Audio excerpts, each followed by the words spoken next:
All right, so today we're going to break down the persuasive narrative behind a guide to herbal medicine. It kicks off by talking about something a lot of us know all too well, the quick fix.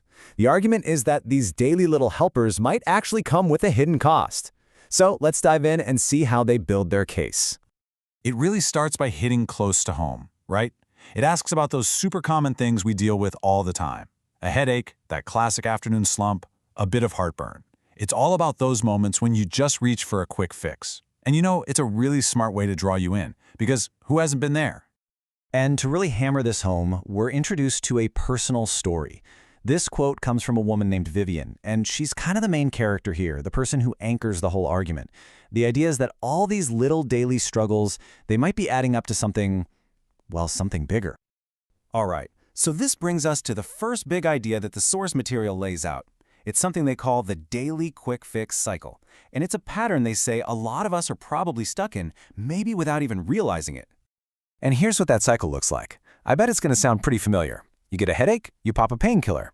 That 3 p.m. slump hits, you grab another coffee. Heartburn starts acting up, you reach for an antacid. And if you can't sleep, there's a sleep aid for that. The whole point is to make you nod your head and go, yep, that's me. Okay, but here's where the story takes a turn. The argument is that this whole cycle, it's not as innocent as it looks. There's supposedly a catch, a hidden side effect to relying on all these immediate solutions. So, for Vivian, our main character, that catch came in the form of a real wake-up call, a pre-diabetes diagnosis. According to the story, this is the unexpected news that makes her stop and think, wait a minute, what's really going on here? And that leads us to the core problem that this material presents. They introduced this concept called drug-induced nutrient depletion. Basically, the claim is that the very things we take to feel better might be quietly robbing our bodies of the good stuff. You know, essential vitamins and minerals. So here's how they connect the dots. They claim that painkillers, for instance, can drain your magnesium, which can then affect your blood sugar stability. Or that something like metformin depletes vitamin B12, which might leave you feeling tired. And statins, well, they might lower your coenzyme Q10, hitting your energy levels. The big idea here is that your solution could actually be kicking off a whole new problem.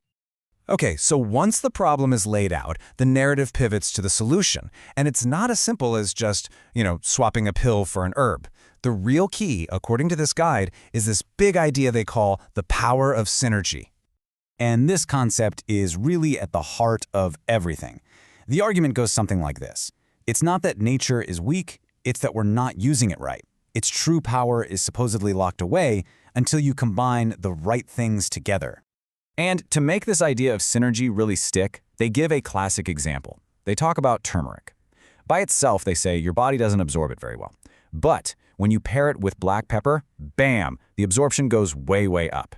But how much is way up? Get this, 2,000%. Now, the source says this number comes from a medical journal study, and obviously, a number like that is designed to make you think, whoa, okay, this isn't just a small improvement, it's a complete game changer. It's how they argue you unlock an herb's potential. All right, so to back all this up, the material then points to what it calls hidden research. Basically, a few scientific studies that it says prove these herbal combinations really work. So first up is a citation from a 2015 study. The big takeaway they highlight is that an echinacea and elderberry drink worked just as well as Tamiflu, yeah, the well-known pharmaceutical, at dealing with flu symptoms. And the next study they point to brings it right back to Vivian's story about her prediabetes scare. They cite a 2011 study where a blend of cinnamon and fenugreek lowered long-term blood sugar by a significant amount, a drop they say is right on par with what you might see from some diabetes drugs. And one more example, just to really drive home that synergy point. They highlight a 2001 study on ginkgo and ginseng that boosted memory. But here's the kicker. They stress that this boost didn't happen when people took either herb by itself.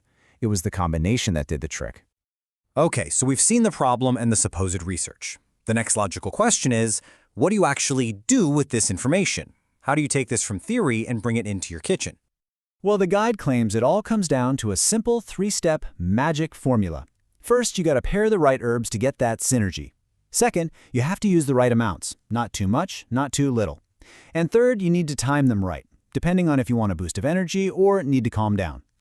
And a really big part of the appeal here is how accessible this all is supposed to be.